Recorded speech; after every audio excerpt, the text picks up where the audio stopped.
Ang grupo o pangkat ng mga tao sama-samang naninirahan sa isang lugar na may sariling wika, kultura, tradisyon, at paraan ng pamumuhay ay tinatawag na pangkat etniko.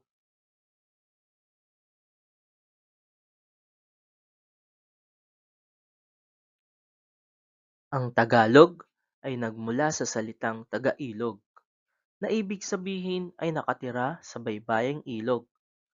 Sila ay isa sa pinakamalaking pangkat etniko sa bansa. Tagalog ang pangunahing wika ng mga taga-Calabarzon.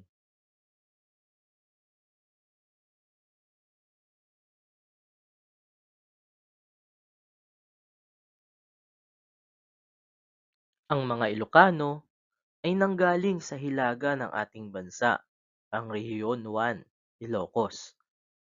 Ang mga Ilocano ay kilalang masipag, matyaga, at matipid. Ito ay dahil sa kanilang pinanggalingang lugar, karamihan ay mabatong lugar.